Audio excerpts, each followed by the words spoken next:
So good morning, good morning, good morning, good morning to the leader and you. We are here at Miss Shirley's. We have Miss Lindsay coming from the Charlotte area via Zoom. Hey, good morning, good morning. We have Queen Kendall. Yes, yes, yes. We have a king in the room, Nathaniel, and the second king, Dr. Leroy. What's up, Dr. Leroy, co-host? And you know what?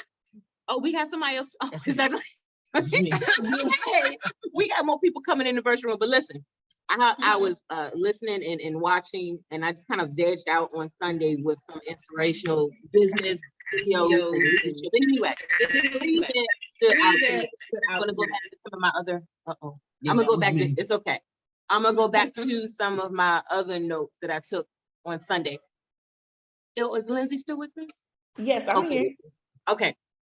John C. Maxwell. It says, "How committed are you to the process?" Dr. Eric Thomas said, put an expiration date to it. And I'm gonna go back to each one. And then Dr. Cindy Trim, I just listened to this one the other day. Burn the boat. There is no plan B. Mr.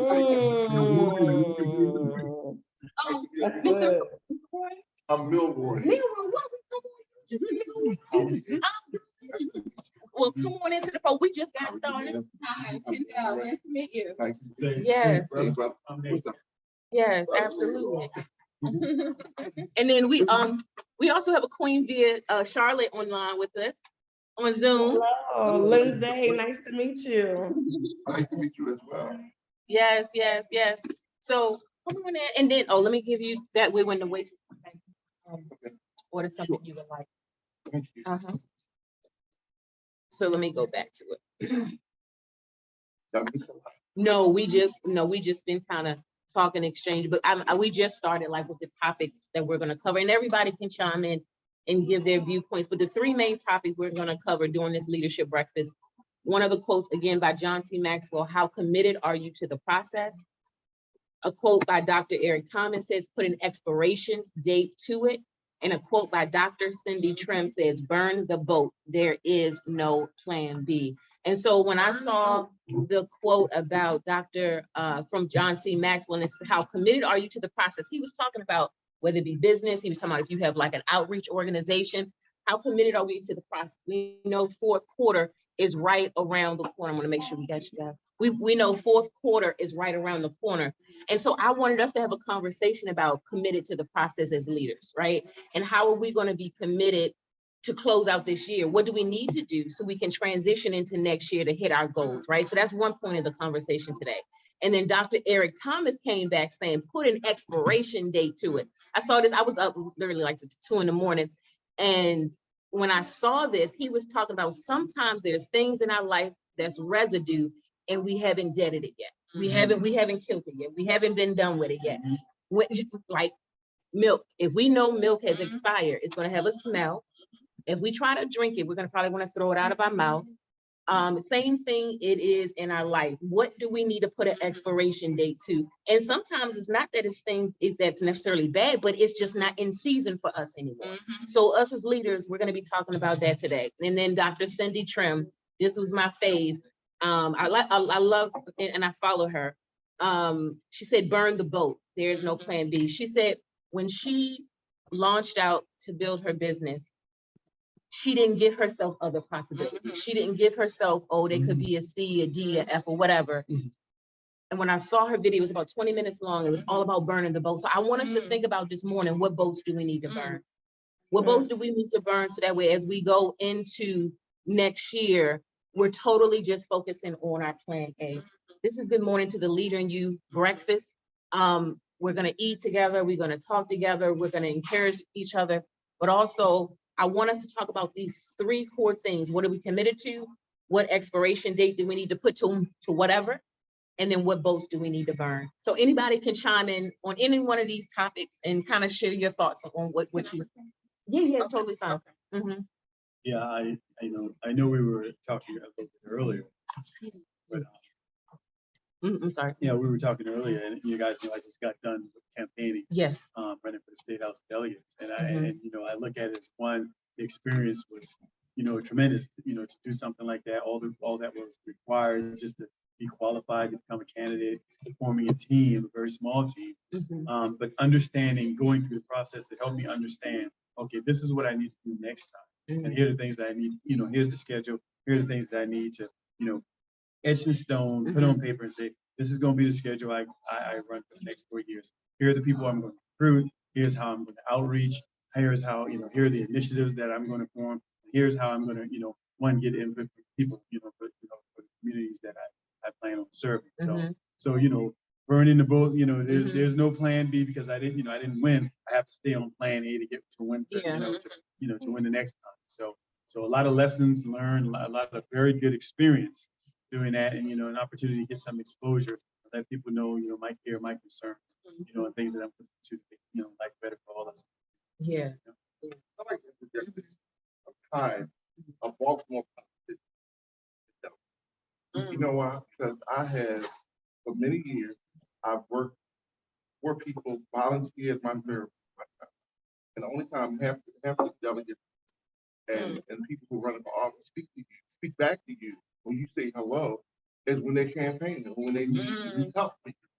My thing is, you running for office, let me see you doing an off out. Yeah. Let me see you, making a difference and a change within your community and not doing time, when you're in the campaigns. office. Yeah. And So, and I'm gonna tell you something. You would win. Let me tell you, I see a great around. You have a presence, but I'm gonna tell you something. But people can't see the presence on TV. They need to see your presence in their presence. Yes. And there's so many people within office that they're just doing this because they're just doing this because it's TV. And I'm just definitely wrong with my clients. I've done other I'm sorry. people in office, whatever, but I'm just so. That's when the kids order in a minute.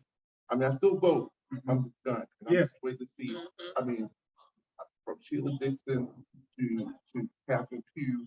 I mean, I've had personal experiences with them where it wasn't good. So, what is it about you that makes them make the vote? I'm a hairstylist. I'm the ear that people read and talk about. I mean, what is it about you that the next time you think that you're going to get people? Right. One of the things I thought that made a difference with me is and I live in District 10, I live in the county, but I told people, listen, my issues are your issues. When they were coming up, a lot of them didn't know who to vote for. I told them, I live right here in this community. You know what? I am your neighbor. Your concerns are my concerns. I feel those things too. I feel trash not being picked up. I feel the fact that, we don't have enough lighting. I feel the fact that, we don't have any variety on Liberty Road. I feel those things and I embrace those. So I'm going to speak for you. And you know me. I want you to know me. I want you to say, hey, knock on my door. Come say, hey, this is concerning me. Let's have that conversation. That's what politicians are for. That's what community leaders are for. Tried to make a difference before. Oh, absolutely. Oh, Make a absolutely, absolutely. And most Catherine will tell you, I run a nonprofit called Uplift Baltimore. Yeah, and I'm a STEM professional. And I believe that using technology like sports did for us, by using technology and creating technical careers, bridges a gap for us, in our community. I taught at STEM camp. Yes. Daughter's a STEM teacher. Yeah, right. So I'm trying to get our Black and brown kids into that career field, so they can understand there's some benefit to it. And it's 21st century. That was the slogan of my campaign, the 21st century mindset. So it's 21st century. That's going to get you over the top. Everybody can't rap. Everybody can't play sports. Culturally speaking, those things are glorified per se. But there's a great life being a tech person. There's a great life you can reach back and you can be more far-reaching using technology to change people's lives. So, and that's what I'm trying to do. So yeah, so they can contact me anytime. Catherine will tell you I live on social media. Yes. Yeah. So I appreciate the question, yo. Yeah. Articulate. You definitely feel like I want to believe you. Yeah. But I just had to see you. Yeah. Hold me accountable. Like that, but when people say I'm this and that, I mean, my thing is position. When you position yourself and you say you got to get your team, of course, yes, you have people in administration. You have good teams. There's some people that work under in the team. And I mean, let's let y'all eat because I mean, this your passions are mine. right. I think that's my rant. I mean, I've had groups of people, I have kids, but the life is, Yes. you get them, you have them working on your campaign, trust the child. Yeah. Trust somebody who has certain leadership ability to come in and get a big input, the little Malays, whatever, it's super happy. Yeah. Watch with the change. Sure will. Sure will. Hey, how would you- Yes, we're gonna keep this conversation like that. This is what it's about.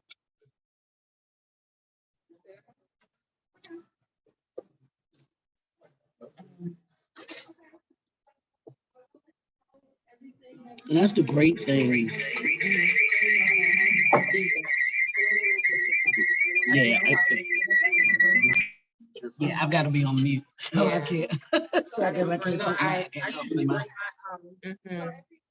So we're recording and I'm gonna upload. We're gonna upload after. But we're gonna just keep the conversation fluid.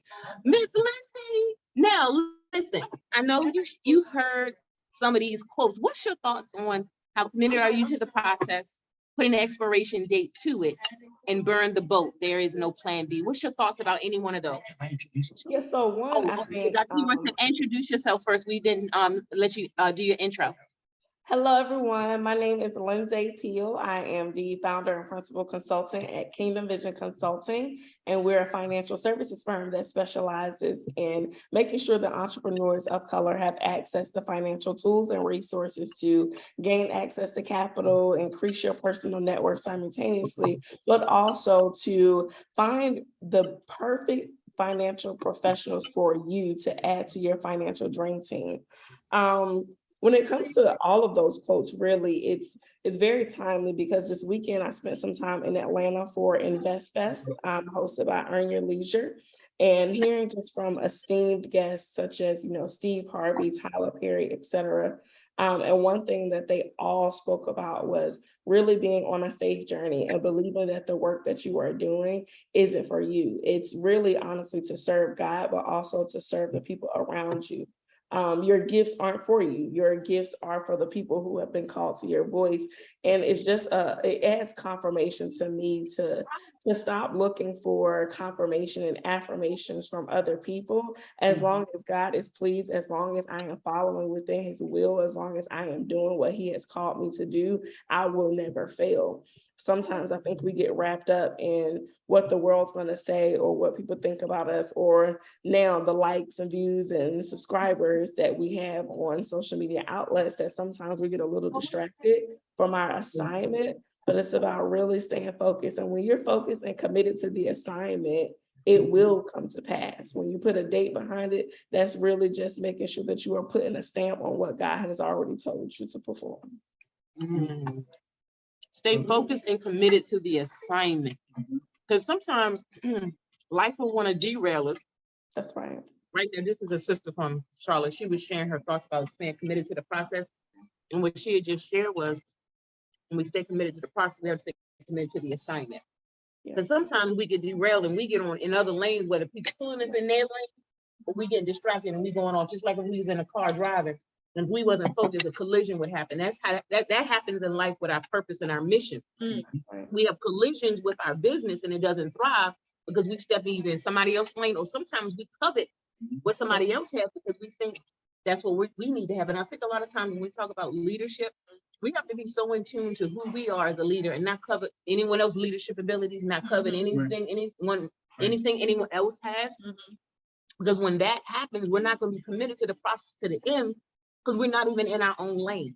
There was another speaker that I was hearing talk, and they were saying a lot of times people don't stay committed to the end because they was never truly in their own lane. You know what I mean? And so, hey, good morning. Welcome. Come on in, Queen. How you doing? We have another Queen entering the room. Good morning. Good morning. Lindsay, she's in the Charlotte area. And it's Lindsay. I'm sorry, Catherine. She's right here on the screen. Oh, yep.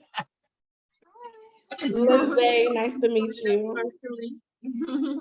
And everyone did kind of like an intro. Feel free, and then I'll tell you what some of the topics that we're talking about. Please feel free to share about you and the business. Right this second. Oh, yes, ma'am. Jump right on in. My name is KG. It is short for Moreni KG. Mhm. I make fresh juices. I really think it's important to specialize in just building healthy habits. In America, everybody is loaded with unhealthy habits. You know, we have access to basically everything at our fingertips. I just like to push something. I'm more holistic. Mhm. I would love to have some beet juice this morning. Yeah, same here. That's my favorite. Some cold press. Yeah. Yeah. I see you got Leroy's shirt on. I do. Yeah, I Be saw. on top. Oh, that's your line? Yeah, I saw that you walked in. Cause I got a green one too. Ask me what I did. You know what, brother? You said you were a hairstylist. No, but we gotta go deeper. Come on. This said you didn't ask me. No, but you know what? You right. Call me out. So, no, I'm not calling y'all. Well, before you go, Mhm. no, I'm just gonna let y'all know. He does This more is the than one that. that you was telling me about. He styled me. Oh, Leroy. For the photo For my shoot. photo Yeah, shoot. What? So And you the was design. the man Yeah, behind it. yeah. Okay. Yeah, you So told me I'm about just gonna it. You let said him start there, so. Okay, well, my name is Milroy Harris. Did you Yeah. sing I'm a with you? celebrity hairstylist and makeup artist. Come on. But I Need to make- see that, like you said, staying in your lane, I realize that your gift will make room. Yeah. Come on. So the room that is made for me, one of my next passions is to explore the area of being an art director. Mhm. Because I realize a lot of times people, may call me, say, what you think about this? And so I help them come up with conceptualizations.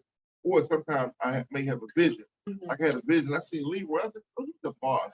He Mhm. needs more pictures. Mhm. So it was like pull a teeth from No, a those baby. pictures was to fire get though. him the- Don't but work it's that- not- but it's not That's why intelligent. Mhm. We not really finished doing a retouch and Okay. things like that, but this is, this, we're gonna have it doing some stuff in post-production, and then I want y'all to see that, but Okay. one of my things is that I like to, do makeovers. I love dealing with women who everybody considers unattractive. I love the skin I am, I love Black, Mhm. you know what I mean? I love Yes. everything about Black women, so Mhm. that's one of my philosophies, is all women are beautiful, all women have an aesthetic that makes them, a different feature that makes them aesthetically different than the next. Yes. And me as an artist, and a sculptor, Mhm. that's my job, to pull it out and sculpt. Yeah.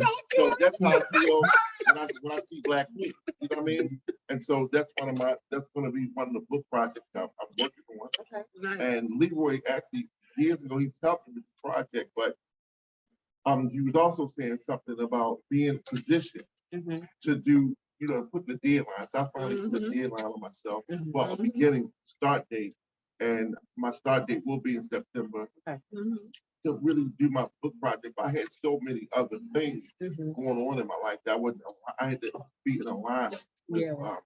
what needed to be done. So with that, I am No. finished. I'm No, glad. no, but I mean, I'm glad you shared though, because, You didn't ask me. but no, you're right, because I want to make sure everybody, shares and we know what everybody is doing.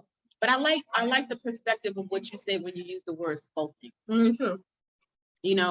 because that's really what leaders do. That's what we do. We sculpt, we build. I'm telling you, I think nothing is better than seeing a Black woman Mhm. go to church on Sunday. Mhm. And she may be economically deprived, Mhm. but you, sister, will go in that closet, y'all put some fruit on a hat, and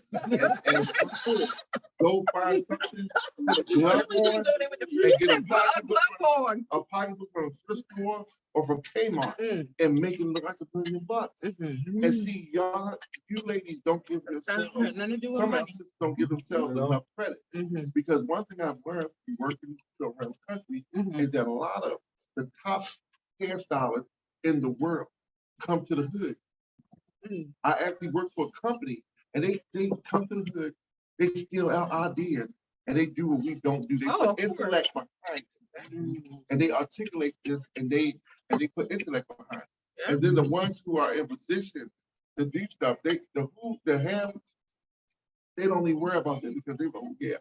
These people, these little neighbors, you know what I mean? Mhm. So that's the attitude that they have towards, but they still have stuff, Yeah. like the Asians, and they put intellect behind it, and then they have the dollars behind it or whatever, and they sell it back to us Yeah. and make it a trend. That's true. You know, That's so true. I gotta give I've them, seen that. understand He's that speaking. That's true. they come to our neighborhood, Yes, they do. take our ideas, put intellect Right. behind it, i.e. meaning marketing Business. and all of those things that to push it, to put it out there, and then turn right back around and sell it to us. How? That's I crazy. actually worked for a company that did that. That You did know, that. They sought me That's out. crazy. It was called Pro 10. And I was one of the 12 African Americans that were selected throughout America to come in. And what they would do, right? Now I see it. Like you go to some of the Asian stores, and you might go to purchase some hair or anything, and you'll see a mannequin with a pre-done hairdo. You might have a tilt, have long this. And what they do, these companies, they come and they have a group of select individuals that you might find in the trenches all around the country. Mhm. They give you a little stipend. They take you out to eat at an Asian smorgasbord, and put you in a little hotel. You know what I mean? And then they make you feel like special. And you come in, they tell you they want to see your style of them. So they'll give you different mannequins, they'll give you a certain amount of pack of hair. Mhm. Let's see how you style this. Mhm. So people be going for it. But you cannot, after you cut it and style, as many mannequins as you can, you don't get an opportunity to keep your mannequins, you know what I mean, or take pictures of them. Really? And then what they do, they keep it, and then I realize they manufacture, they duplicate, they steal, then they may have, okay. All right, thank you. And they may have one Asian girl who might be that quote unquote project that will never ever be able to touch what we do, but she'll be able to do something. Buzzing it. And she'll be able to do a little something, but she'll be there learning and stealing the techniques so they can do a little. But one thing I tell y'all about this melon, it's so creative. Your creativity is in the hood. That's why I was telling this gentleman here. Right. Oh, wow. I don't mean to be talking with Jeff, y'all, but I wanted to be I a said, communal conversation. they come to the hood, they steal our ideas. I'm sorry, it's crazy. That's why I was telling this gentleman. If you really want to get to the core of what's going on in the community and really know, that's where you go. One thing I learned in business class, they always told us, in business class, if you want to know about what's going on, go to the janitor. Am I right or wrong? Mhm. So the janitor is the Lord's thing, the Lord's the low. But if you go to the Lord's the low, and it's some people, you might not like their delivery, but some of them, I trust them more than I trust a lot of people sitting in certain positions, because they'll let you know they may not be able to articulate or intellectualize what they see, but at the level of their understanding, man, they'll let you know. I'm trying to tell you, that's good stuff. And that's what they did. They came to the hood and they got Marquita and Chicha from here, from Detroit, and D-Boy from LA, and Milroy from Baltimore. And we came and we created outstanding style. And I'm like, wow. And they clicked. So that's what happened. And now with that, I'm ready to eat my breakfast. I Okay. want to talk about that.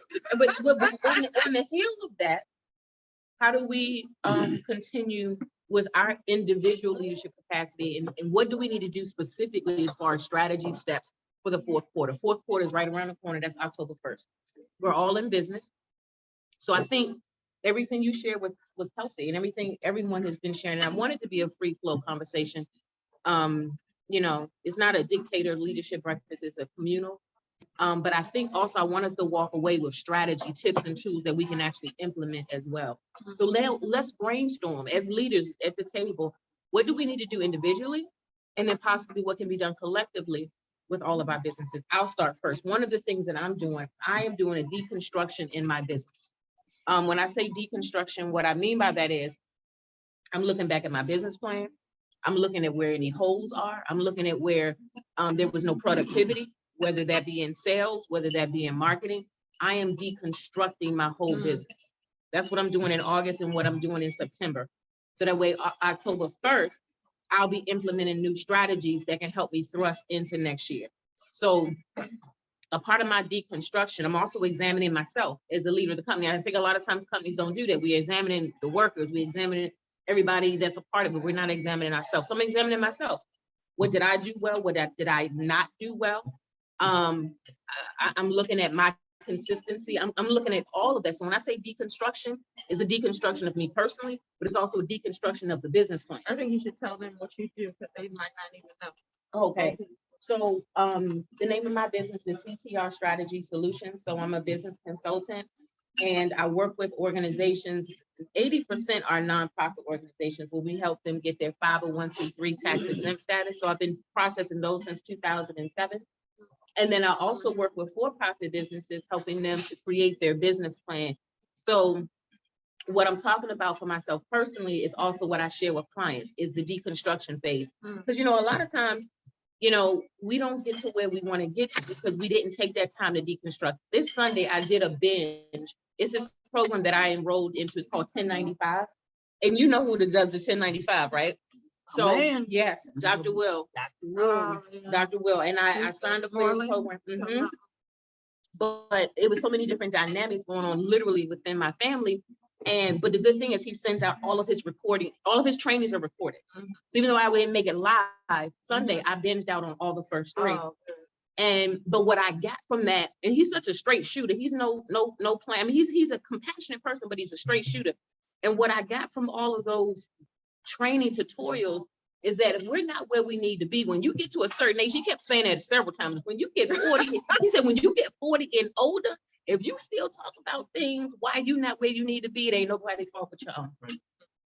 And so I looked at that. I was examining all those videos on Sunday and I said, you know what, I just need to deconstruct to reconstruct. You know what I mean? And that's what I'm doing. I have a 2-year goal. I think I might have shared it with Dr. Lee, I'm not sure. I have a 2-year goal though, where I want to see myself financially with my business, but not just only for myself. It's different things I wanted to pour back into my, you okay? Okay. Pour back into my nonprofit. So this deconstruction phase is going to have a ripple effect. Just like I got a 3-year-old. Oh, yeah. No, we have to. They kick right in. Yeah, mama. Right, it kicks right in. So that's what I'm doing personally. I'm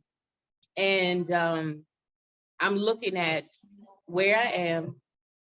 Why am I not where I thought I should be at this point? And just taking an honest assessment. The last 90 days of this year is going to be a blindfold 90 days for me. And then that's what I got also from the 1095 training. And one of the activities that he had everyone to do, he said, I know this may seem morbid. He said, but I want you all to write your obituary. I had to do that when I was 18 years old and scared to death. And he said, if anything comes in your circle that don't line up with what you wanted your life to be, you can dead that. You don't even let it come into your space. And so I'm actually gonna be working on mine today when I get back home. And so I am just in a place where I'm deconstructing. That's where I am.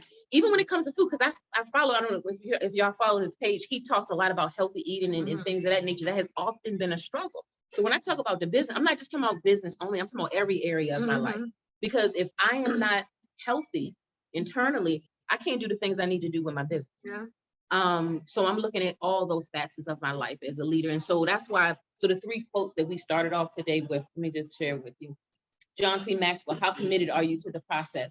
Dr. Eric Thomas, put an expiration date to it. And then Dr. Cindy Trim, burn the boat, there is no plan B. So these are like the 3 quotes that kind of launched our conversation today. And we were just kind of getting everybody's perspectives on those topics and then adding anything else there. But that's like the base of today's conversation. Did you want to grab Lindsay? Lindsay, yes. Her face, yeah, her face is off. But I'll say, I'll You say want to this. share? Okay. Yeah, because this week, I know I've been, and I started off yesterday, and I started off this weekend thinking about what I wanted to talk about, what I wanted to focus on this week. And the one word that came to me was mastery. What are you mastering? And that's what we as entrepreneurs, we have to master. And it's in three threefolds. It's master your mind, which is what you're talking about, doing that deconstruct, reconstruct. Your master your craft, which is what it is that you do or you're doing. How do you master that? Are you an expert in it? Are you that person, that go-to person that people want to be like when they think about whatever industry that you're in, they think about you. And then the third part is mastering your industry. So those three different dynamics, being mastering those things, because anything that's a master at something is an expert. And always think about the game of chess. You have grandmasters, and for anybody that's seen the movie Searching for Bobby Fischer, I know.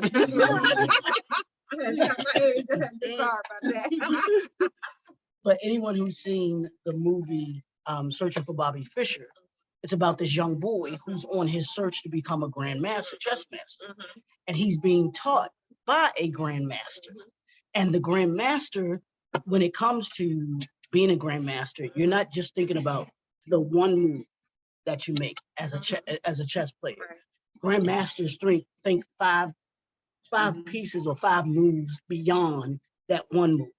That's why they are grandmasters, because and we as entrepreneurs have to have that same mindset, concept of mastering something where we're not just thinking about now. Because I was telling some folks, I said, most people, those that are successful, wealthy, they're already in 2023, 2024, 2025.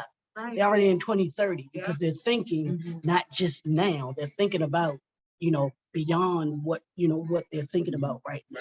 So that's what it's about mastering your mind, mastering your skill set, and mastering your industry. So those would be the things that I think that we as entrepreneurs, the solution of what we need to be doing. That reminds me of skill versus talent.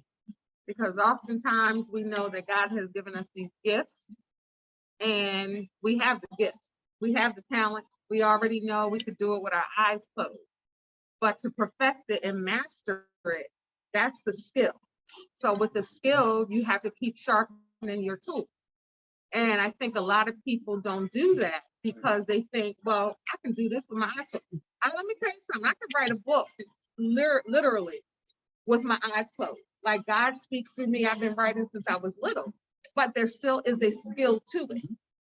I can put my thoughts on paper like nothing. I never get writer's block, but there's a skill to it. I can't just be writing. Right. I have to format it. It has to be a certain way. It's a skill that I know that I need to do this. If I'm talking about a person, I don't say that is, I say who is. You get what I'm saying? So there's a skill behind that. And I think people need to master that. So that's good. Master your skill. Master your skill. And not taking it for granted. Right. Because we all have talents that we can do. And if that's part of our business, then we still have to sharpen that part. I think that's a good point. Yeah. Lindsay, did you want to? Oh no, did you want to add to? Did you want to share? Yes, so also the pronunciation is Lindsay, by the way. Sorry. Oh, Lindsay. Okay. Good. Gotcha. One thing that one thing that I have found to really help me start preparing my mind for Q4 is to really surround myself with like-minded people, with like-minded business owners who understand the journey and the process when it comes to entrepreneurship, and really being able to create a safe space where we can come as our authentic selves. So really building community where you can add other people to your sphere of influence per se, just like this group right here. And then also too is seeking mentorship.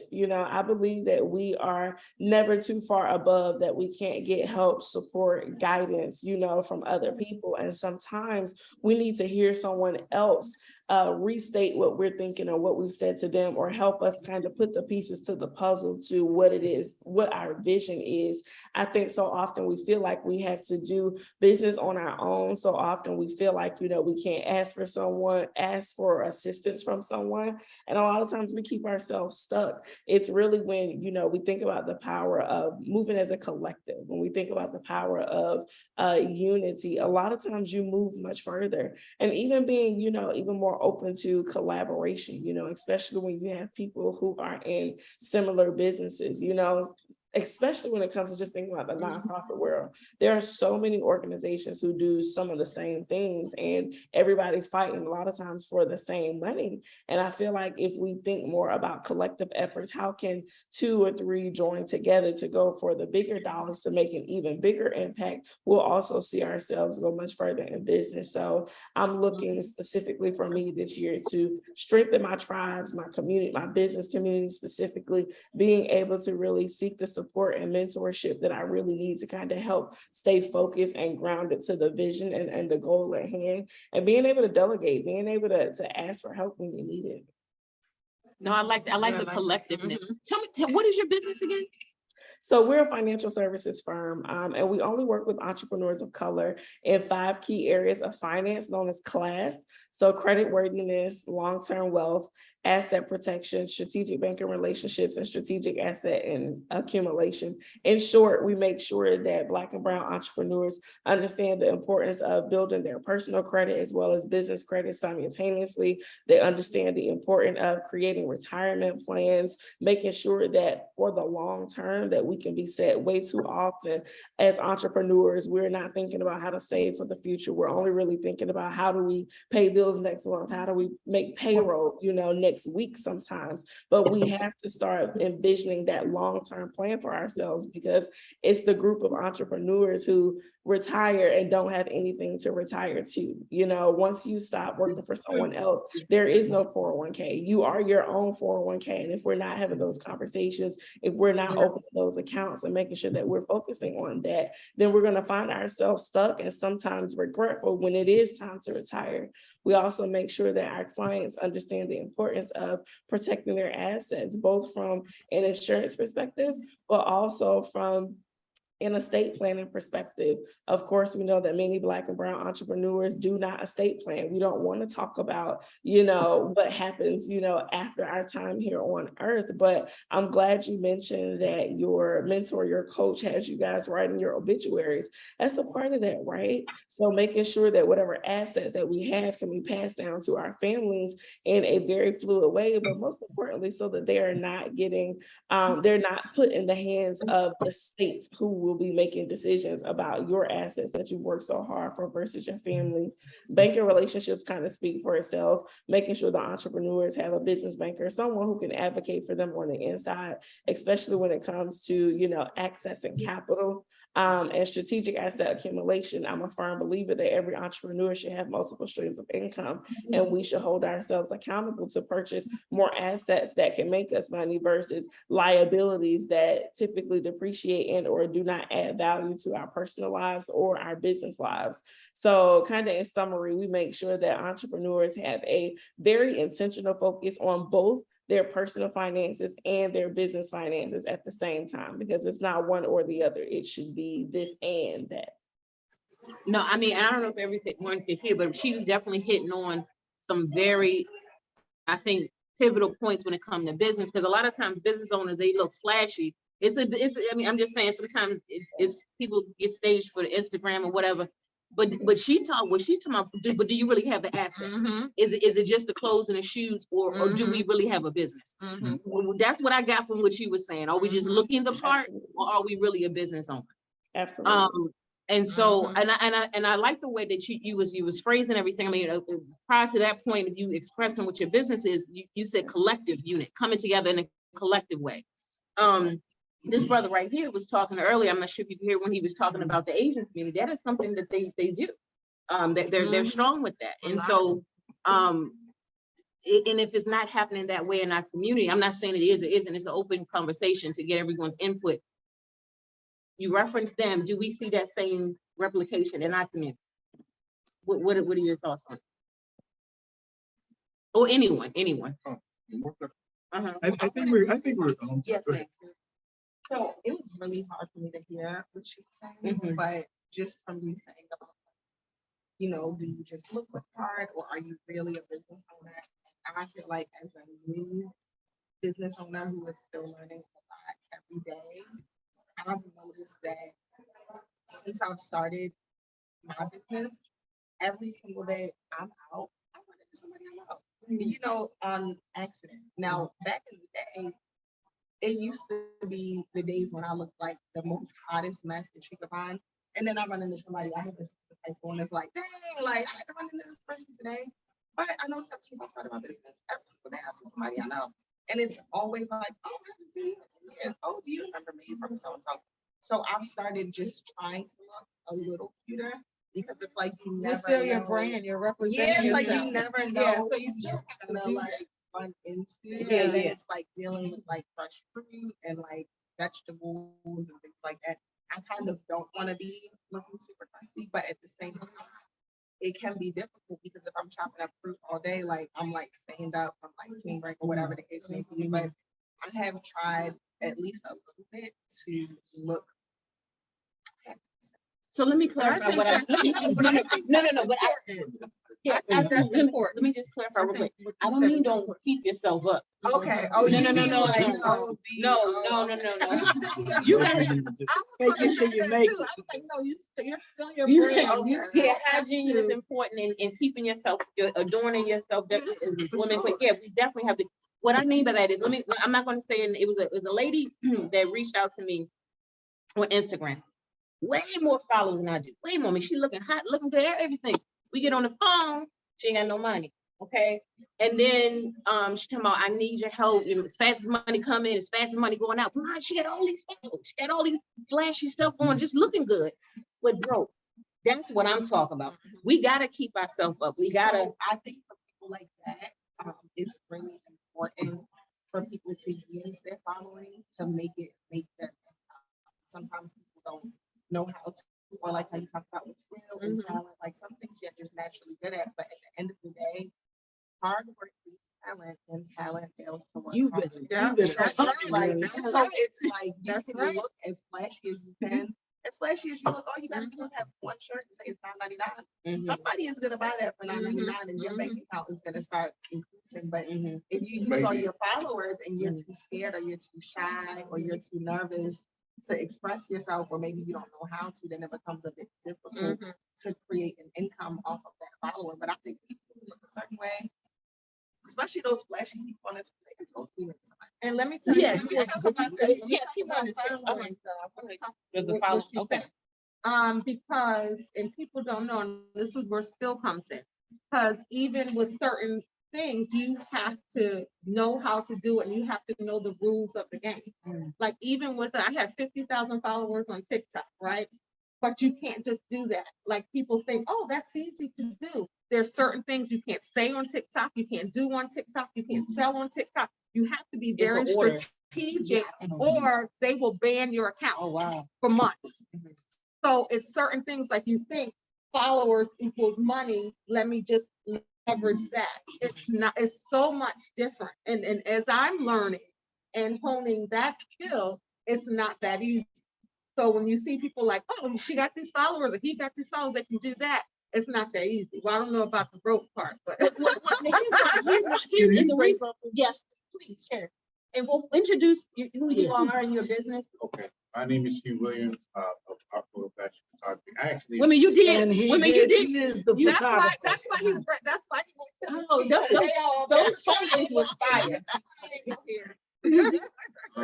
I just feel like, we rely so much on social media, and social media is a good tool, but I think the most important part is just what's going on right now, connection points. Like people have to connect with you and feel you. Sometimes people can connect with you on social media and feel you, but I feel that, most people need to start their business from a grassroots perspective, connecting with people, that people see their services, whether it's their product or their service, people like it, and that word of mouth will spread. So I feel like social media should be an added bonus, but if you are just relying on social media, without really taking the time to really connect with people. Yeah.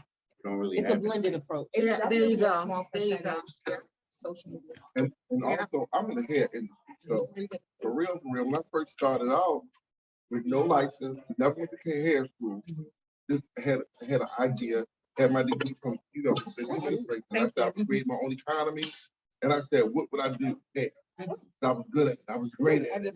I could look at somebody, someone who nobody would notice. God had given me the gift that I could do something to her hair and change her whole life. And then arch your eyebrows, help her to find a piece, tell her to pull them boobs up some more, sew a bra and make them stand up. I'm serious.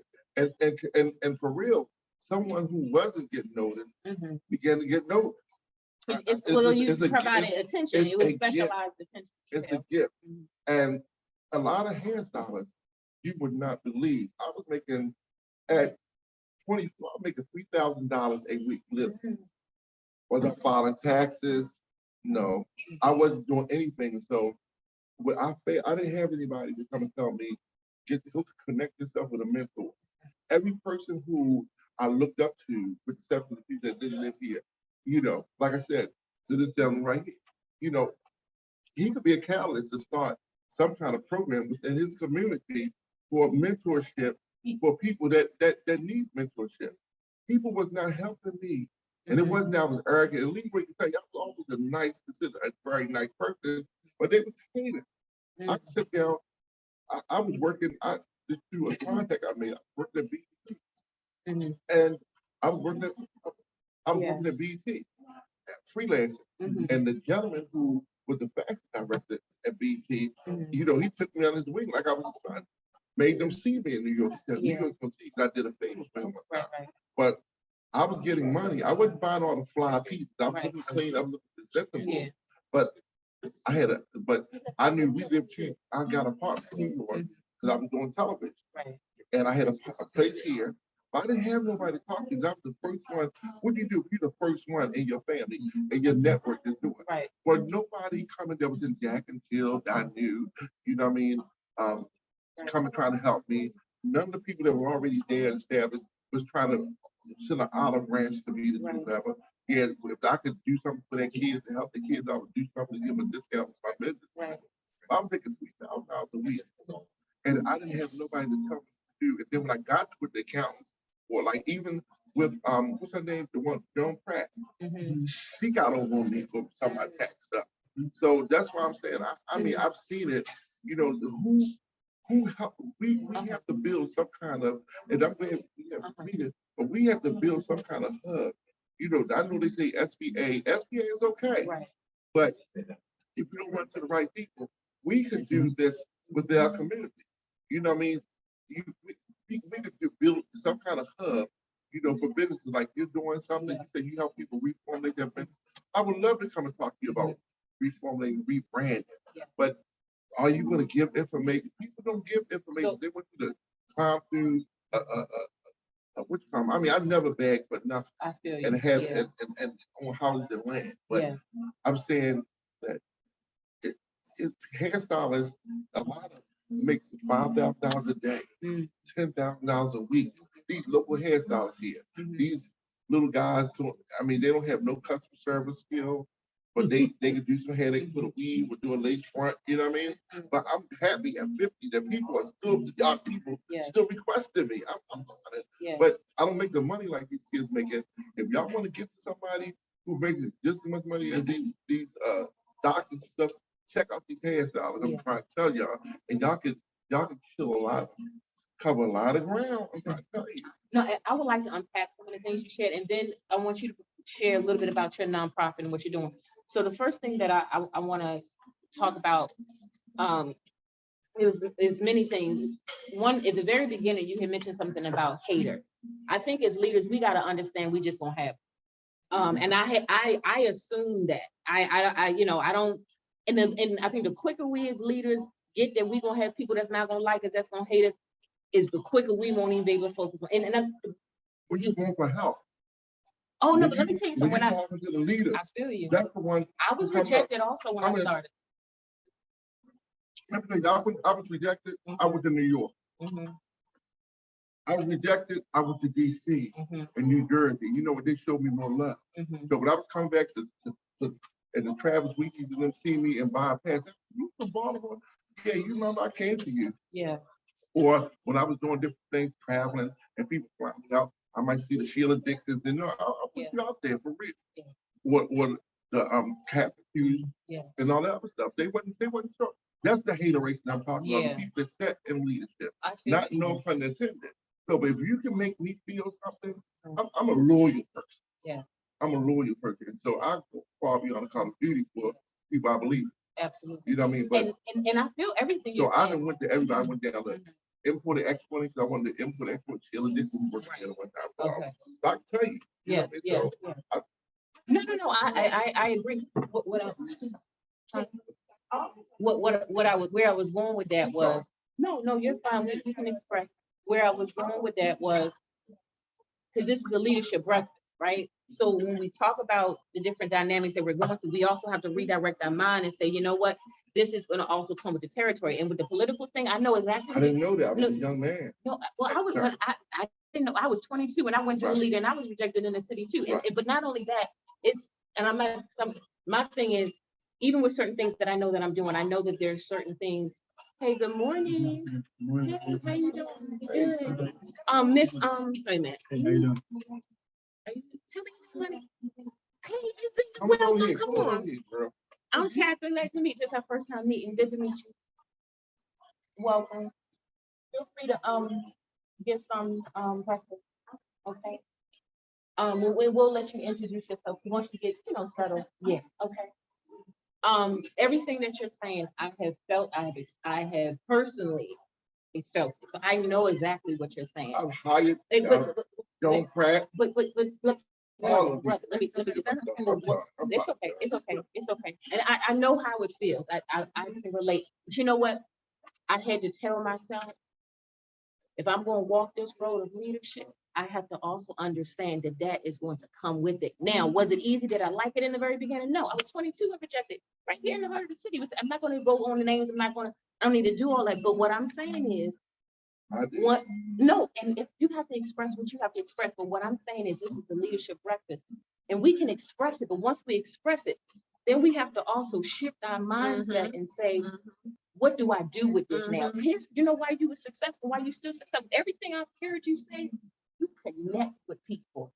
When you started talking about, and I know it may sound funny, when you talk about the broad holder, that's detail, brother. You didn't miss any detail. What I'm hearing from you, when you work with someone, you don't leave no stone unturned. That's why people deal with you.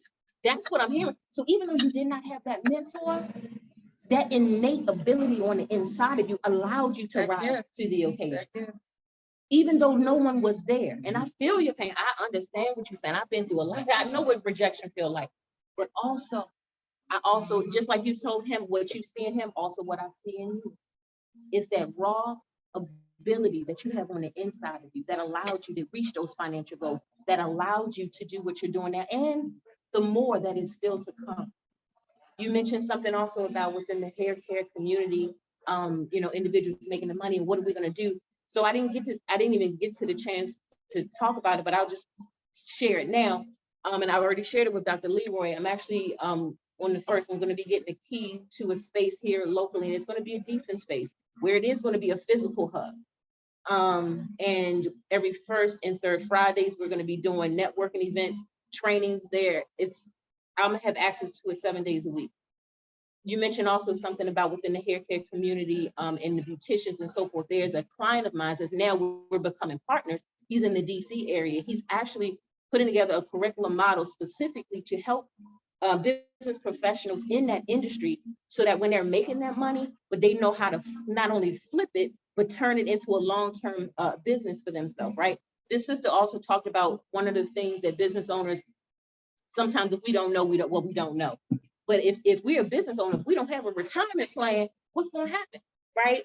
Literally right now within my own family, even though my mom is in the business owner, but we're dealing with some situations. I'm going to put her personal design. We're dealing with some health situations. And if long-term care isn't there, then what are siblings got to do? We got to figure it out financially. And so these things are very real to make sure things are put in place. But again, if you don't know what you don't know, or if you don't have people that's willing to mentor you, as I'm hearing from you, to pour that into you, you don't know what you don't know. But answering your question is something, yes, September 1st, actually, when I leave here, I'm going to go sign my contract, and September 1st, I'm going to get the key. So there will be a physical hub. Bravo. Here's the thing too, that everything that we're talking about, and what something that Kendall said that I thought was key. She talked about skill and talent. And Mel, what I told you, you took something out of me, because I was looking at what you did as far as my son. You know, I gave you a fit. I was like, oh, I don't like this and I don't like I that. know you did. But he was like, trust me, You did, trust yeah. what I'm telling you.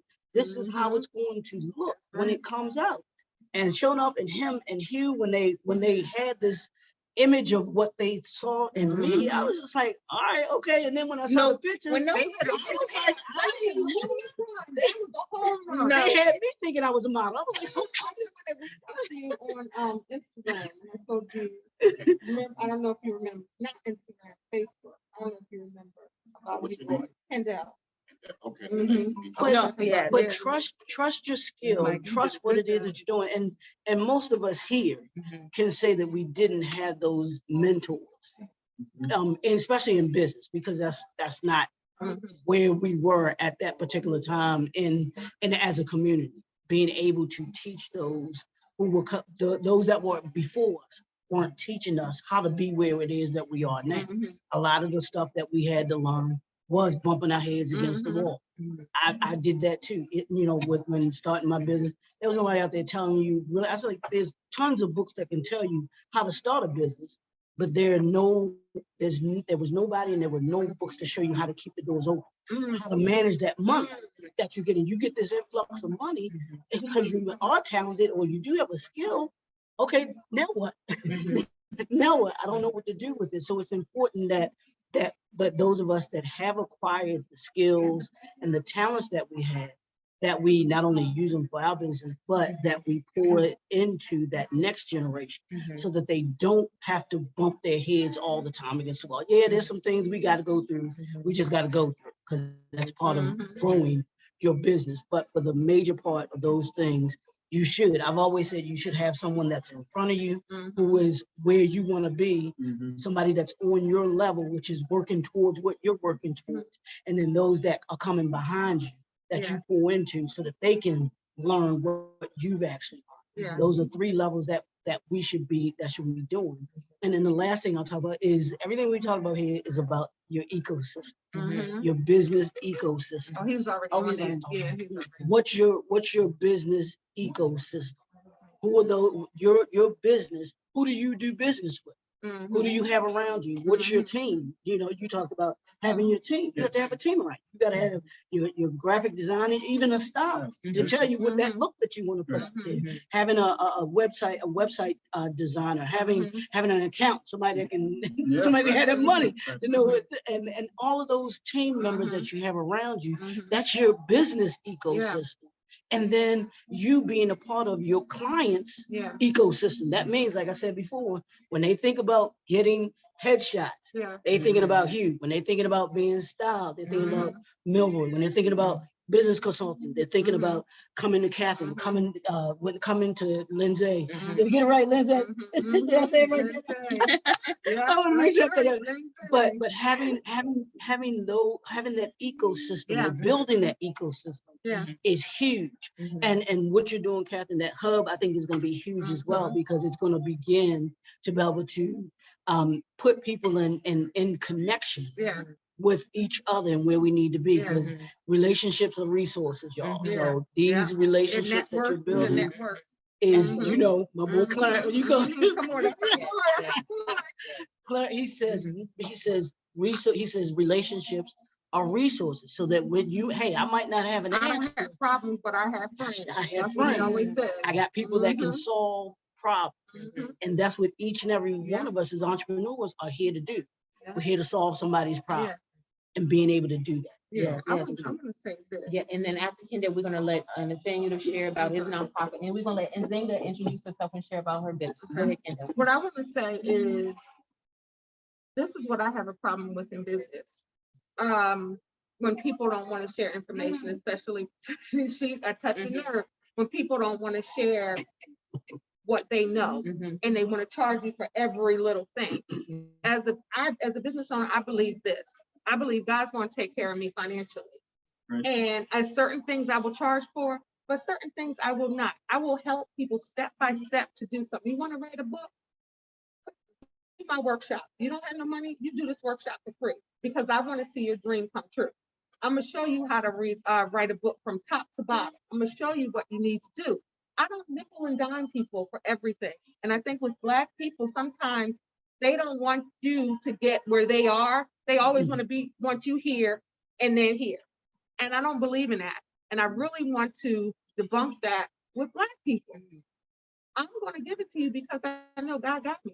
And I do think, and somebody might say, well, that's not smart business because you in the business, you got to make. No, because whatever job, whatever gig, whatever I have, God has given it to me. So it's certain things that I will charge, and it's certain things that I will give freely because I want to see that next brother and sister get to where they need to go. And I want to be a part of making their dream come true. And I think we have to stop being crabs in a barrel and being stingy with information. I come across it all the time. And I was like, I don't want to be like that. I don't want to be like that. People inbox me, email me all the time, and I freely give information and resources. Leroy will tell you that because I believe that's what I believe. And I think we have to start giving what we know to people. If we really talk about community, if we really talk about having a hub, if we really talk about these things, we have to be about that. We have to help build other leaders.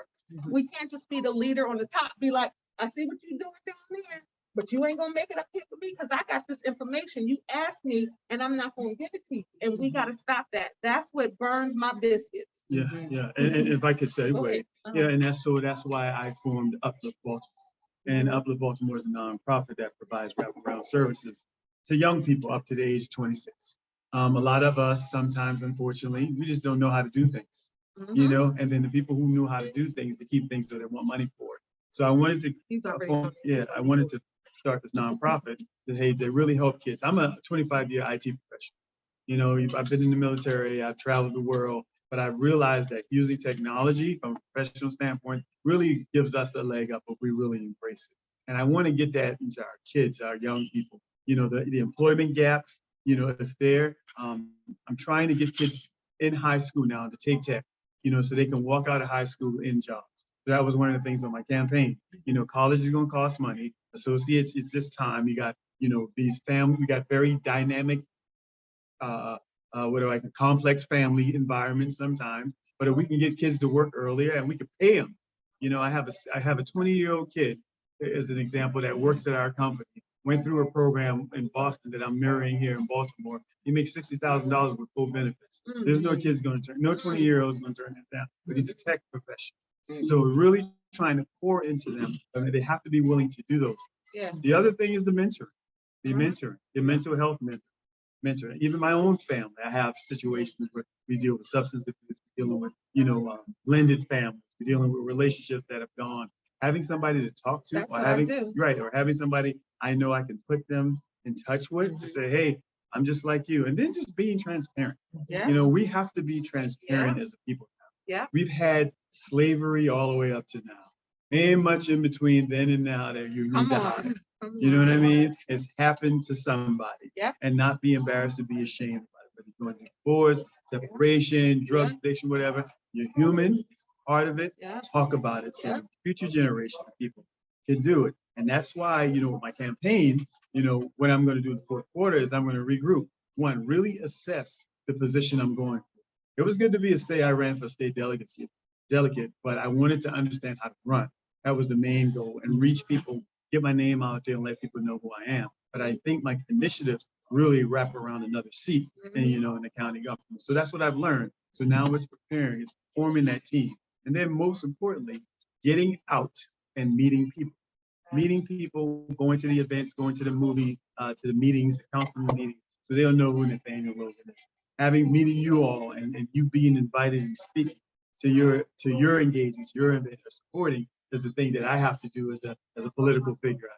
I should think as a community activist, being involved, you know, civilly. So those are the things I think that we should do. But Uplift Baltimore is a nonprofit, wraparound services, kids up to the age of 26. I say anything that a child or a young adult needs before they get off their parents' insurance, I'm willing to help them out. Not to say that I collect insurance. That's to 25. Yeah. So I just want to be able to pour into them and give them that, give them a chance of having a leg up and live a pretty good life.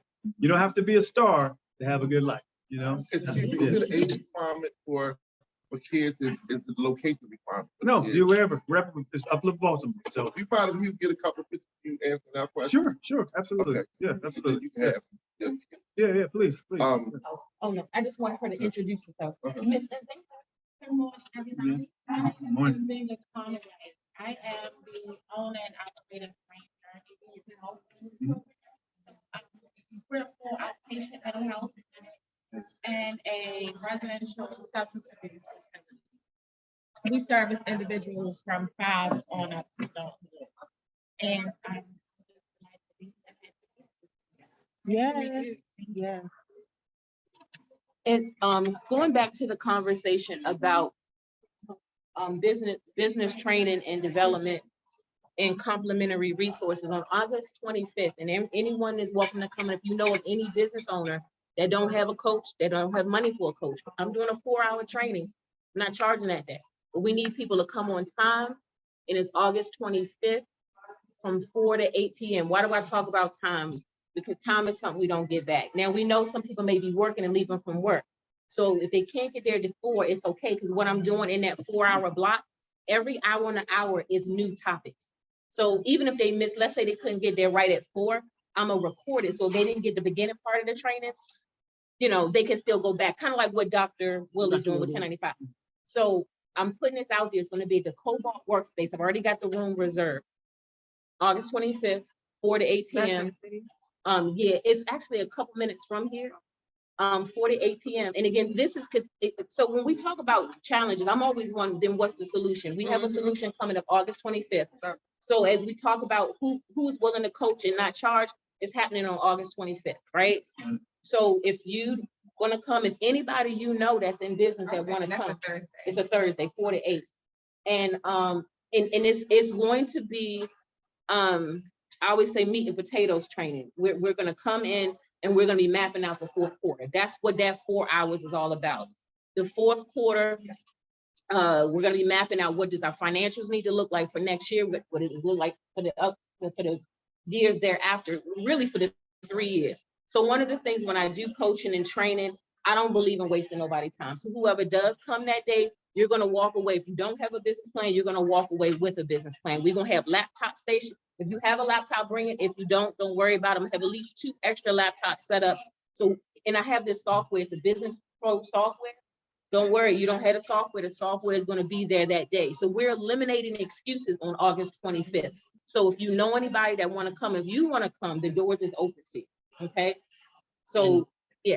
No, and I'm telling you, the presentation, because it's the same one that we took the entrepreneurs over in DC. It's a phenomenal presentation, and it's a foundational piece from the software that she uses. I mean, you literally the business plan is already written for you. You just got to plug in what you plug in for your particular industry. It is absolutely it is 21st century, and it'll take you from where you are now, where you to that next level that you want to be with your business, no matter where you are. Even if you are an established business owner, entrepreneur, this will give you another way to be able to fine tune, going back, and like you were saying, looking at your business plan and saying, okay, yeah, I do need to tweak this, or I need to do this now, and it'll give you an actual way of looking at your business to be able to go deep into those numbers, go deep into what it is, the marketing,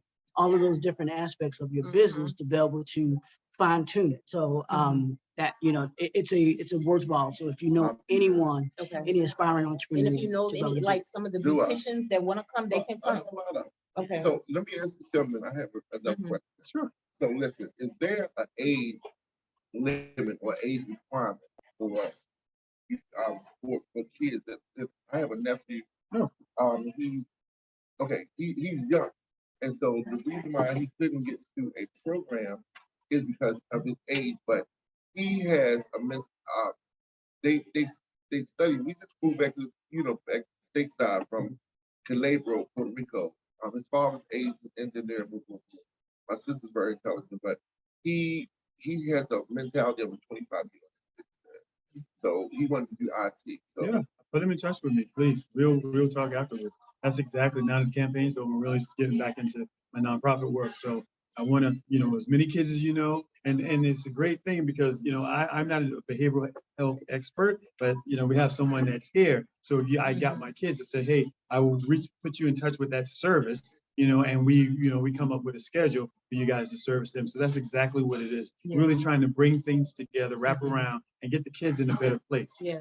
So uplift, a true uplift, that's one of my cardinal principles, Q. Yeah. So I have to, I really embrace that. I really embrace community. when you cross the Brandon State? Pyomeg, I'm Baltimore. Oh, Baltimore, Yeah. okay. Morgan?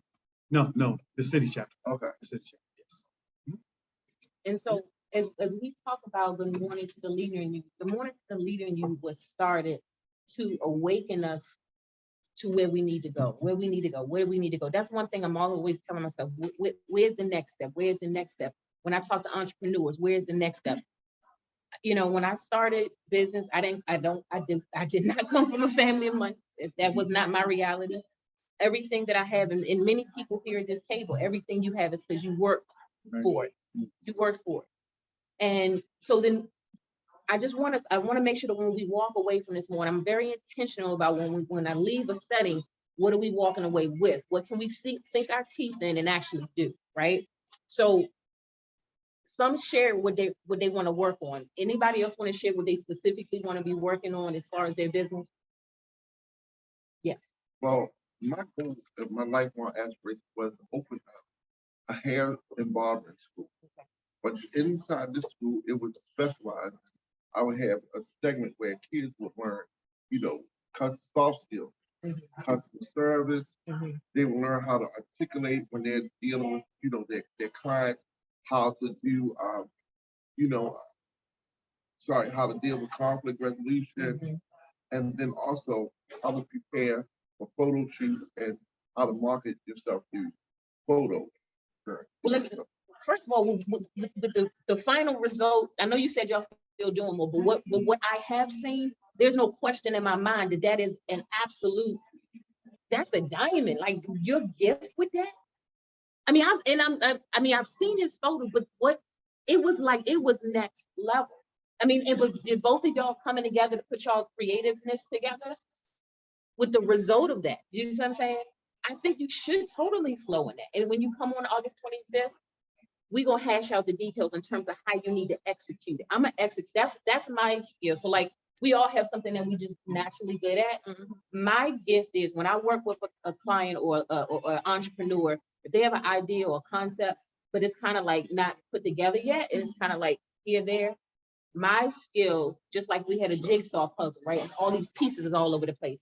My innate skill is putting the pieces together. By the time I finish working with someone, they're gonna have clarity on how to execute. My gift is I'm a connector. You help me, I can guarantee I can help you. There's no joke about that. I've helped people campaigns. I've helped people with a lot of stuff. So like I said, I'm a connector. Yes. And like right now, I see a vision for you as far as pictures and the other things. So, but I'll talk to you after.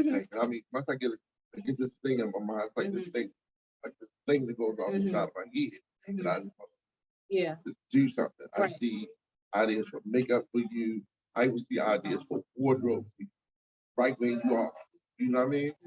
Until you go, but where you can transcend, where people see the difference in all the fashion you want to, with your body. Yeah. But I can pick you right where you are and make you look extremely blush. And the way you present your business, I mean, I don't even say it like that. And I'm not taking it that way. But what I'm saying is the way you present it, it is very appealing. Is what I'm saying. you know, and so, and we all need our time where You we want to just be need it. luscious too? Well, we just girl? need to vent. I don't want you to feel this, the time that you share. I mean, maybe this was a space that you just needed to release. I need to be. And I felt that. But what I'm saying is, well, once we leave from here, let's leave that. You know what I'm Oh, saying? it's done. It's done. And let me tell you something. If I would truthfully, I think that it had kept me. I was in a space for a minute because I was like, Lord, these people work me or this, that, other. And then I'm like, hey, how are you, Bam? This, that, other. Or might see them in church, they look at this parent, or just somebody ate at my dinner table. And my mother's dinner table, she was an international host. And then when I see them again, how you doing, man? They look, I mean, but then when they saw me in position with my suit on at small fries church or teaching in the ministry or whatever, then they want to acknowledge me. You know what I mean? Sometimes So people title it's struck. right, but no, it's all good. It's okay. But I got a chance to see them. And I mean, but I was just saying this because for real, I'm so active about people invoking change. You know, like he talked about. I mean, what really did this for me, y'all, and y'all might think I'm crazy. The other day, I looked at James Brown's movie, the James Brown movie, and I saw how his mother and dad interacted. She was trying to throw herself on him. And then the moment I started reading, I started talking to different, you know, hearing conversations with other people, I realized that James Brown, because my grandfather's ex-wife, you know, she played with James Brown. His mother was first generation free slave. And then I'm like, wow, that was just around the corner. And then I sat back, and then somebody was telling me about a book that Martin Luther King wrote, that if you give a people 400 years in a race, you give them 400 year advantage to run, and then you come in and you set the other people there, they behind you. So then I realized where we are now is coming, but we had no coping skills. We had no one who showed a father how to be a father or mother how to really truly be a mother. You know, it's everything that's been given to our people has just been through mother-led or God-given or just happens. So I'm saying I can say that I have, you know, let it go. I mean, sometimes it still takes me, but like when I look at stuff, I'm like, wow, but I realize now. But I know that today it has not been an accident that I'm here. I thank you for inviting me because it has opened my mind. But then when this gentleman was talking about, you know, community and all that other stuff, it really touches me because, like, for so many years, I mean, I've been in a community where there was a lot of political people doing this from the parents, from the Mitchells on. I've seen them, and I've seen everybody in different things. I really haven't seen too many people who can evoke change. But I believe, truthfully, I really, without even knowing you, I believe that you have the ability to evoke change. Appreciate that. But I just wish that maybe, you know, I know your team, of course, they say, you know, you got to watch the people in your team, but I just believe we dig deep down. I don't know, but we dig a little deeper and also put some people, you know, in the grassroots area that you'll find some loyalists there that will help sell you to the people that matter. You know what I mean? I just believe, I just see it. I don't know why I see this thing, but I've been known to walk up to people and say something and they bust out crying. Yes. So, No, let's do it for Lindsay. Lindsay. So we'll make sure. Lindsay, I'm sorry, Lindsay. Yes. Lindsay, hey, sister. Hey, Charlotte, for those that don't know, we have phenomenal queen with us. Lindsay, gotta drop it. I got it? yes. All right. She's all the way from Charlotte. We just connected this morning. And I kind of inserted probably prematurely. We're gonna do a good morning to the leader. You and Charlotte, hopefully, yes, maybe so. Absolutely. Okay. So how can people contact you? What is your contact information? Yes, so you can go to my website, www.kingdomvisionconsult.com, or you can email us info@kingdomvisionconsult.com as well. All right. And can you drop that in the chat? That way I could, if anyone didn't get it, we could just share it out. Yes, ma'am, absolutely. And that's what I want us all to do right now. If we could exchange information. And actually, I have the flyer for August 25th. So anybody want me to text you the flyer, I can text it to you. Also on it. Yes. And then if somebody can't physically get there, I can also have a Zoom set up and they can still be a part of the training that way. That's a good idea too. Yeah, for the Zoom yeah. too. Cause they got that TV in there. I'm gonna go before the day, so I know how to set it up. Oh, okay. Cause we could put it, you know what I'm saying? All right, so who wants the flyer? You do, okay, it's ain't gonna, let me send Me it. too. Okay, let me send y'all this flyer. And then while I'm sending out the flyers, plug your contact information in terms of your social media handles, your whatever contact information you feel comfortable sharing. And what I'll say too, just to kind of keep it going as we begin to close out, you talked about takeaways and you talked about where do we go from here. And I know part of everything that I do, which is in, kind of lockstep with what Catherine was talking about, was I always say, and when we do this show, we want people to come away enlightened, empowered, and impacted. We want to teach you something, we want to equip you with something, and then we want to impact you to want to do something. So that's what Good Morning to the Leader and You is. This podcast is about. It's about giving information, connecting entrepreneurs so that we can create those ecosystems that I was talking about, the business ecosystems that you have, and then your client ecosystems to be able to do that and build. So after today, it's about we're still in the third quarter. We're in the third quarter of this year, and the fourth quarter is coming very quick.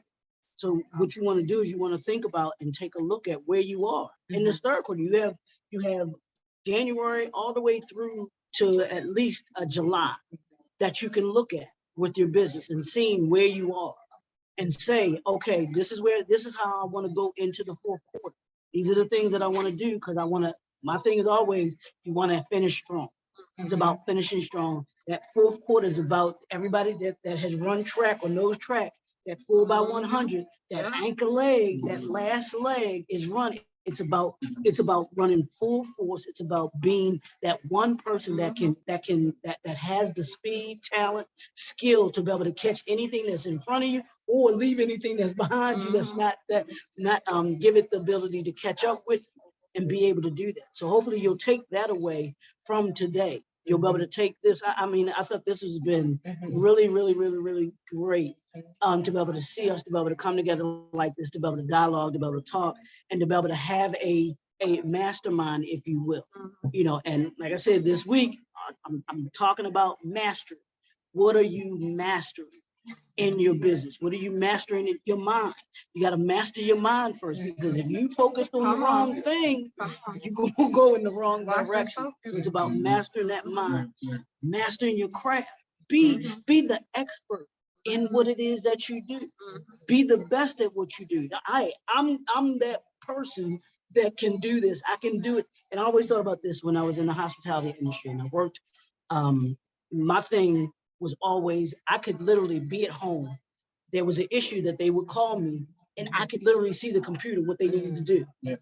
I need you to do this. I need you to do that. That's mastery. That was understanding what the software system that we use, understand that, know where somebody needed to be or how somebody can get where to, mastering that particular skill set, and then mastering your industry. What industry are you in? Look at where your industry is right now. Where is it? Where is it? And then not only where is it going?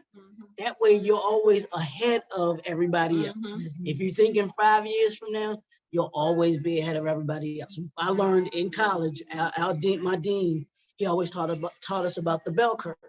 Either in front of the bell curve, on top of the bell curve, or behind the bell curve. You never want to be behind the bell curve. You never want to be on top of the bell curve. The ones that are on top of the bell curve are those that are just making it, just kind of staying afloat. You understand that? But those that are in front of the bell curve, you're thinking 5 years from now. You're thinking 10 years from now. What is it that you do? So that's hopefully what you can start to think about. Take a look, open that business plan back up and start looking at it. Okay, am I where I want to be right now? If I'm not, what were those obstacles? Was I the obstacle, or were there other obstacles that were in my way or that are in my way, moving me to where it is that I want to be? So hopefully y'all took that from today, and this has been a good session for everybody. Oh yeah, I want everybody that can have. Actually, everyone can get these. That's why I brought. I don't have enough here with me, but I brought them all with me. I brought a stash. Should have brought all Share a of little them. bit of the history of how it got started. The, Newspaper. oh yeah, that's actually, this is, if I can hold one of them and I'll get them. This is the national, y'all can see that, the National Black Community News Yeah. newspaper. It's a local newspaper, but it's a global newspaper as well. This paper goes from all the way from here, all the way over to Africa and to Europe as well. But it's a national newspaper. The editor is brother David Murphy. Mhm. If you don't know the name, you should know the name. He's been in media and newspapers for over 40 something years. But he started this some years ago. I can't know exactly when he started this one, but he's had publishing newspapers years, but he just started this one. I know maybe like 20 years ago. I'm not sure exactly when, Mhm. but this newspaper has different articles about stuff that you're not readily going to read about that go on here locally, but go on globally as well. The different editors that are in here that write these stories. There's some phenomenal stories about things that are just going on all over the globe. And the rest of the team, they're absolutely phenomenal. Take a look at the newspaper, read the different articles. My section in here is the author showcase, which is where we give a platform to authors who are, you might or might not have readily know about them, but we give them a platform to be able to talk about their mission, the message, the movements or motivation, all of those things about it. But this newspaper is something that's near and dear to me, but is also doing some dynamic things as well too. So yes, please take one. I would And love to be a factor contributor. and I already talked to him about that. So so definitely, and I thought I connected you too, but definitely want to make sure that you're connected to him about doing that in the newspaper. Yeah, That's I something was that's supposed to come first one y'all had. But that's fine, but it's every Tuesday. Yeah, we have it every Tuesday. So we're good. Yeah, but absolutely. Did everybody get a chance to share their plug any contact information? I know you pass out cards that you want to share. Even if you don't have business cards, if you just want to verbally share, how can people connect with you? Kathy. We got some juice orders in the room. She won't be juice. I have to go, but this was amazing. Thank you all so much for having Oh, me. yes, ma'am. And is it okay if Dr. Leroy, hey, Lindsay, is it okay if Dr. Leroy give your number to me so we can follow up? Yeah. I'll give you my personal number. I'll drop it right here in the chat for Drop you. it in the chat. Okay, perfect. Thank you. And then I'm gonna call you. Okay, Okay. perfect. It was such a pleasure to meet you. All right, take care. You too, love. Bye-bye. Thank you for my coffee, Mr. Lee. You ready to go? Huh? You ready to go? Yes, thank you for Just, my coffee. just, I just want to give a real quick, for those that's coming on the 25th, what to work with leading up to that day. So this was a leader in you. Oh, no worries. With my brother. No, Let me once go you're done, over there, 'cause no, y'all I'm gonna see go after y'all. my brother.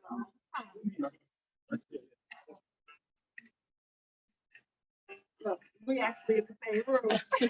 We do our show first. I would love to get it. Oh, yes, that would be really good. Okay. Well, hey, red might be better, Leroy, but it both energy. I mean, not Leroy, but Oh.